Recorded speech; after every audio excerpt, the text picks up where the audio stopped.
तो generalise anxiety disorder है क्या? जनरलाइज एंग्जाइटी डिसऑर्डर एक ऐसी बीमारी है कि जिसमें बहुत सारे लक्षण एक व्यक्ति जो मरीज़ है उसे दिखते हैं। जो व्यक्ति जनरलाइज एंग्जाइटी डिसऑर्डर से ग्रसित होता है उसे दिमाग से लेके पैर तक हर सिस्टम में कुछ ना कुछ गड़बड़ी या प्रॉब्लम्स वो फेस करते हैं।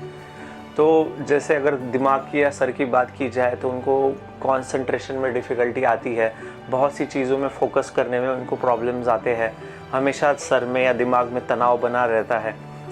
उसके अलावा बहुत बार ऐसा लगता है कि जैसे माइंड ब्लैंक हो जा रहा है। ये बहुत कॉमन कंप्लेंट है।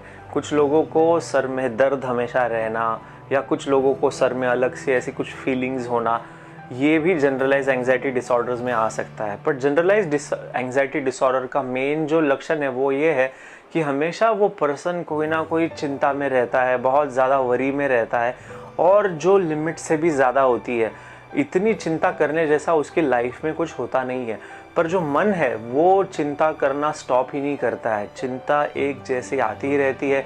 मन एक चिंता, दो चिंता, तीन चिंता, बहुत सारी चिंता करके थक जाता है, पर फिर भी चिंताएं चलती रहती है और हमेशा वरीड ही पर्सन रहता है। छोटी सी बात भी बहुत बड़ी लगती है। छोटी सी परेशानी आ जाए तो ऐसा लगता है कि इसमें मैं क्या कर पाऊँगा, मुझसे हो पाएगा कि नहीं। कॉन्फिडेंस एकदम लो हो जाता है।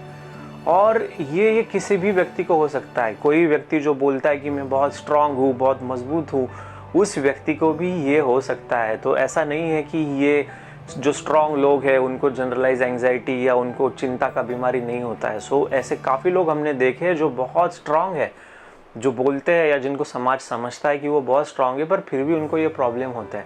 कुछ लोगों को गैस्ट्रोइंटेस्टाइनल यानी पेट के सिम्टम्स दिखते हैं, जिसमें इरिटेबल बॉवेल सिंड्रोम यानी हमेशा पेट में कुछ ना कुछ गड़बड़ी रहना, बदहजमी रहना, पाचन अच्छे से नहीं होना, पेट में जैसे फूल गया है ऐसे फीलिंग हमेशा लगना, या फिर कभी कभी बहुत ज़्यादा डायरिया हो जाना, या कभी पेट साफ़ नहीं होना। सो पेट के भी बहुत सारे लक्षण एंग्जाइटी डिसऑर्डर्स में आते हैं। कुछ लोगों को हमेशा डकार चलते रहते हैं और वो डकार रुकते ही नहीं है, हमेशा बेचैनी रहती है, हमेशा घबराहट रहती है माइंड में कि कहीं कुछ हो ना जाए। बहुत बार उनको वो डर और घबराहट का वजह भी पता नहीं होता है कि वो क्यों घबराए हुए हैं, कि किस वजह से उनको ये सब हो रहा है। ये लक्षण होने के अलावा हमेशा शरीर में तनाव फील होता है, हमेशा शरीर में टेंशन फील होती है। माइंड में तो टेंशन होती है पर बॉडी में भी बैक में तनाव फील होता है, सर में तनाव रहता है, नेक मसल्स में तनाव रहता है, शरीर की अलग अलग जगहों पे पेन होते हैं, पैरों में दर्द होता है। कई लोगों को जनरलाइज एंग्जाइटी डिसऑर्डर की वजह से चिड़चिड़ापन, शॉर्ट टेम्पर्डनेस होना या छोटी छोटी बात पे इरिटेट हो जाना, ये भी जनरलाइज एंग्जाइटी डिसऑर्डर में बहुत कॉमन है, क्योंकि वो लोग हमेशा चिंतित होते हैं। एक्चुअली वो लोग चिड़चिड़े या गुस्से वाले नहीं होते हैं, बट चिंता इतनी रहती है कि वो चिंता में माइंड ऑक्यूपाइड होता है। इसकी वजह से इवन कंसंट्रेशन, मेमोरी में भी बहुत प्रॉब्लम्स आते हैं कि पर्सन फोकस नहीं कर पाता है, क्या चीज़ करनी है, भूल जाता है बार बार, कुछ याद रखना चाहता है पर भूल जाता है, क्योंकि उसका माइंड हमेशा चिंता में रहता है। जैसे चिंता उसका साथ छोड़ता ही नहीं है। अभी दिन में लेके रात पे भी ये चलता रहता है। रात में सोने को जाओ तो सोने के लिए भी बहुत डिफ़िकल्टी होता है, क्योंकि वरीड और चिंताग्रस्त जो मन होता है उसको सोने को भी बहुत मुश्किल होती है। स्लीप प्रॉपरली नहीं आ पाती है, आती है तो टूट जाती है बार बार, डर से, घबराहट से। कुछ लोगों को तो अपनी जान का भी खतरा लगता है कि कहीं मेरी जान को कुछ हो ना जाए, कहीं मुझे हार्ट अटैक ना आ जाए, कहीं मुझे ये बड़ी बीमारी ना हो जाए। किसी का अगर सुन लेते हैं कि किसी एक व्यक्ति को कैंसर हो गया तो इनके मन में वो डर आ जाता है कि कहीं मुझे कैंसर ना हो जाए। आजकल कोविड-19 कोरोना वायरस के केस है तो लोगों को ये डर लगता है कि कहीं ये मुझे ना हो जाए या मेरे कोई रिश्तेदारों को या परिजनों को नहीं हो जाए, और वो चिंता में ही वो बहुत ज़्यादा व्यथित हो जाते हैं, बहुत ज़्यादा दुखी और परेशान होते हैं। और चिंताएं इतनी ज़्यादा होती है कि वो अपनी लाइफ एंजॉय नहीं कर पाते हैं। वो घर वालों को भी समझता है, दोस्तों को भी समझता है कि यार ये आदमी एक्चुअली इसकी लाइफ में कोई टेंशन है नहीं, पर इतना टेंशन में क्यों रहता है, इतना परेशान क्यों रहता है। क्योंकि उनको पता नहीं है कि ऐसी एंग्जाइटी डिसऑर्डर या चिंता होने वाली कोई बीमारी भी होती है। यस, ऐसी बीमारी होती है, जनरलाइज एंग्जाइटी डिसऑर्डर। तो आप हमेशा तनाव में रहते हो। कुछ लोगों को, जैसे मैंने बोला कि बड़ी बड़ी कुछ बीमारी ना हो जाए, इसका डर रहता है। इसीलिए बार बार डॉक्टर्स को विजिट करना, अपने कार्डियोग्राम निकालना, अपने ब्रेन के स्कैन्स निकालना।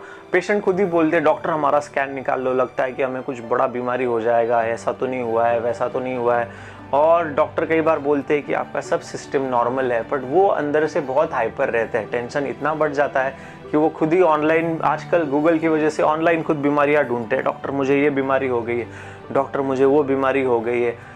यहाँ तक लोग अपना खुद का झूठा डायग्नोसिस भी कर लेते हैं। कुछ लोगों को कोई बीमारियों की, जैसे HIV एड्स है, ऐसी बीमारियों का भी डर घुस जाता है कि कहीं मुझे HIV एड्स ना हो जाए, और उसकी वजह से आदमी बहुत परेशान रहता है। या आजू बाजू में कोई निगेटिव न्यूज़ सुन लिया, किसी का डेथ हो गया, तो इनको लगता है कि जैसे मेरे साथ, खुद के साथ कुछ बुरा ना हो जाए, या मेरे फैमिली मेम्बर के साथ कुछ बुरा ना हो जाए। तो हमेशा चिंता चिंता चिंता चलती ही रहती है।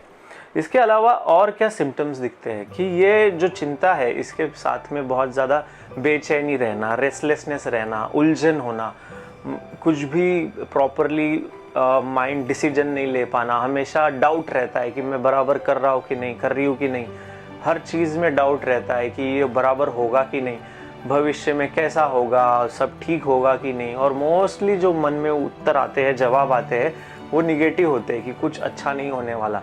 तो इसकी वजह से कभी कभी बहुत ज़्यादा एंग्जाइटी से डिप्रेशन यानी निराशा या उदासी भी आ सकती है। और ख़ास बात इसकी ये है कि सब जो चेकअप किए जाते हैं, ब्लड चेकअप है और दूसरे कोई चेकअप्स होते हैं, ब्रेन स्कैन्स, वो भी नॉर्मल आते हैं, उनमें कोई भी डिफेक्ट या प्रॉब्लम नहीं होता है। सो प्रॉब्लम होता है दिमाग के, ब्रेन के केमिस्ट्री में, कि जहाँ पे कुछ न्यूरोट्रांसमीटर्स में, केमिकल्स में इम्बैलेंस हो जाता है। उसकी अपन बाद में बात करेंगे। सो उसमें और स्लीप डिस्टर्बेंस, मसल टेंशन के अलावा क्या क्या देखा गया है, आदमी को बहुत जल्दी फटीग आता है, यानी आदमी को बहुत जल्दी थकान आ जाता है। हमेशा पर्सन थका हुआ फील करता है, हमेशा पर्सन को थकान लगती है, कि कभी एनर्जेटिक फील नहीं करता है। लोग बोलते हैं कि क्या हो गया, ये आदमी थकान में क्यों है हमेशा, बट वजह वही होती है क्योंकि वो एंग्जाइटी से ग्रसित है, उसको एंग्जाइटी डिसऑर्डर है। इसकी वजह से वो थका हुआ रहता है, उसको एनर्जी पूरी नहीं लगती है, और बहुत बार इसकी वजह से क्वालिटी ऑफ लाइफ अफेक्ट होता है। पर्सन बहुत अपना लाइफ को अपना 100% नहीं दे पाता है। वो कोशिश करता है, बट उसकी चिंता है, वरी उसको नीचे खींचती है। उसका पोटेंशियल बहुत होता है, जो बातें वो डेयरिंग से बता सके, जो बातें वो डेयरिंग से कर सके, वो नहीं कर पाता है। कई बार जहाँ पे जीतना चाहता है वहाँ पे पीछे हट जाता है, क्योंकि उसका एंग्जाइटी, उसका वरी, उसका चिंता उसको पीछे ढकेलता है। और मैं बार बार यही बात बोलता हूँ कि इस फेज़ में कोई बड़ा आदमी भी जाए, भले वो मोटिवेशनल स्पीकर रहे, भले वो कोई बड़ा ऑफिसर रहे, कोई भी लेवल का पर्सन हो, वो ये एंग्जाइटी डिसऑर्डर से ग्रसित हो सकता है, और होते भी है। तो इसमें ऐसा नहीं है कि कोई जो आदमी बहुत डरने वाला स्वभाव वाला है वही उसे अफेक्ट होगा। लाइफ का स्ट्रेस अगर किसी को अफेक्ट करे बहुत निगेटिवली, कुछ लाइफ में बहुत बड़ी परेशानी आए, तो कोई भी व्यक्ति ये एंग्जाइटी डिसऑर्डर का शिकार हो सकता है। और एक बार जब ये शुरू हो जाता है तो ये अपने आप बहुत बार स्टॉप करना डिफ़िकल्ट होता है। कुछ लोगों का जो माइल्ड या छोटे लेवल का एंग्जाइटी होता है, वो मेडिटेशन से, प्राणायाम, शवासन, ये चीज़ों करने से, और अगर उसकी लाइफ की वो चीज़ें ठीक हो गई तो उससे अच्छा हो जाता है। बट जब ये डिसऑर्डर बन जाता है, बहुत बार ये अपने आप अच्छे नहीं होता है। तो इसके लिए मेडिकल ट्रीटमेंट, साइकेट्रिस्ट यानी मनोचिकित्सक को विजिट करना बहुत ज़रूरी होता है। मनोचिकित्सक आपको प्रॉपर गोली दे के, जब आपके ब्रेन के केमिकल्स नॉर्मल हो जाएंगे, तब आपको कॉन्फिडेंस भी अच्छा आता है। आपको जो फिजिकल शरीर में, बॉडी में परेशानी लग रही थी, पेट में है या सर में है या बॉडी में कहीं पे भी है, वो परेशानी भी चली जाती है। आप बहुत अच्छा रिलैक्स, कॉन्फिडेंट महसूस करते हैं। उसके साथ आपको डॉक्टर, साइकेट्रिस्ट जो है, वो कुछ थेरेपिक मेथड्स भी बताते हैं, यानी जिसे हम बोलते हैं कॉग्निटिव बिहेवियर थेरेपी, जिसकी वजह से आप अपनी सोच पे वर्क करके अपनी जो एंग्जाइटी जनरेट करने वाली जो चीज़ें हैं उनको कैसे कम कर पाओ, कि जिसकी वजह से आप इतना ज़्यादा चिंतित हो रहे हैं, कैसे वो वजह निराधार है, कैसे उस वजह के लिए इस तरीके की सोच नहीं रखना है। आपको सिखाया जाता है कि कौन से अच्छे तरीके की सोच रख के आप अपनी एंग्जाइटी को कोप कर सकते हैं, उसको हरा सकते हैं। इसी के साथ में जो रिलैक्सेशन की टेक्निक्स मैंने आपको बताई, शवासन है, प्राणायाम है, जो अपने भारत की दुनिया को दी हुई वरदान है, इन चीज़ों का अगर रेगुलर प्रैक्टिस करेंगे तो इसमें भी थोड़ी जो एंग्जाइटी डिसऑर्डर की दिक्कत है वो कम होती है। उससे आपको रिलैक्सेशन मिलता है और ये थेरेपी का पार्ट भी है। तो ये आप रेगुलर बेसिस पे नियमित तौर पे करेंगे तो इसका फ़ायदा आपको एंग्जाइटी डिसऑर्डर में मिलता है। इसके अलावा जो है आप अगर रेगुलर एक्सरसाइज करेंगे, फिज़िकल न्यूट्रिशियस खाना खाएंगे, तो भी आपकी फ़िज़िकल एंग्जाइटी जो है वो कम हो जाती है और दिमाग को भी सुकून मिलता है, क्योंकि एक्सरसाइज करने से एंडोर्फिन्स तैयार होते हैं जिसकी वजह से बॉडी में फील गुड फीलिंग आता है, आपको अच्छा लगता है। सो एक्सरसाइज है, रिलैक्सेशंस है, और आखिरी का जो एक इम्पॉर्टेंट तरीका है जनरलाइज एंग्जाइटी डिसऑर्डर को ट्रीट करने का, वो है मेडिटेशन। मेडिटेशन का मतलब होता है विपश्यना।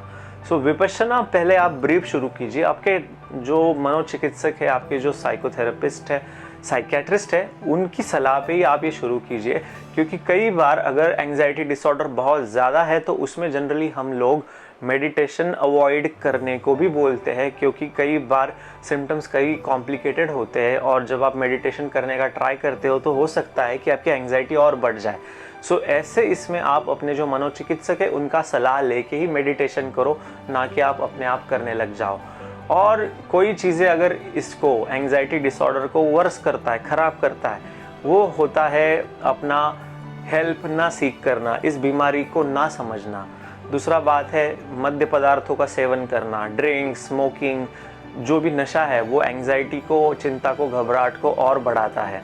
और निगेटिव लोग जो हमेशा सेहत के खिलाफ अपने को सलाह देते हैं या जो हमेशा अपने को नीचा दिखाते हैं, उनकी वजह से भी अपना एंग्जाइटी कम होता है, बढ़ता रहता है। सो अपना कॉन्फिडेंस वो लोग कम करते हैं। तो आपको अगर एंग्जाइटी डिसऑर्डर्स है तो जो लोग आपको पॉजिटिवली मोटिवेट करते हैं उनके आसपास रहने का भी आप कोशिश कीजिए, क्योंकि वो आपको समझते हैं, आपको इनकरेज करते हैं, सपोर्ट देते हैं। तो मेन बात है इस बीमारी को समझना कि ऐसा बीमारी है, मानसिक बीमारी है कि जिसकी वजह से पूरे शरीर में अलग अलग प्रकार के लक्षण आ सकते हैं। 100 से लेके 150 तक लक्षण एंग्जाइटी डिसऑर्डर के हैं। पसीने छूटना, हाथ कपकपाना, डर लगना, घबराहट होना, सर हल्का लगना, सर भारी लगना, चक्कर आना, उल्टी जैसा फील होना, उल्टियाँ होना, चक्कर आके गिर जाना, बहुत सारे लक्षण हैं। और ये सब लक्षण ऐसा लगता है कि सच्ची में कोई फिजिकल बीमारी है, पर टेस्ट में सब नॉर्मल आता है। टेस्ट जो आप करते हो फिजिशियन से, उसमें कुछ भी चीज़ पॉजिटिव नहीं होती है। सो इस बीमारी को समझना ज़रूरी है। अगर आप समझते हैं तो दूसरों को भी इसके बारे में अवेयर कीजिए, और ये अवेयरनेस स्प्रेड करने से ही सब लोग हेल्दी हो सकते हैं। सो अगर आपको ये वीडियो पसंद आया तो प्लीज़ इसको लाइक कीजिए, सब्सक्राइब कीजिए, ताकि हम और अच्छे वीडियोज़ आपको बनाते रहेंगे। अगर बिकॉज ऑफ क्लिनिकल वर्क हम आपको जवाब नहीं दे पाते हैं तो कृपया बुरा मत मान लीजिए, अपने क्वेश्चंस पोस्ट करते रहिए। जब भी अगला वीडियो अगर बनाएंगे, टाइम मिलेगा तो ज़रूर उसका जवाब देने का कोशिश करेंगे। Thank you, bye.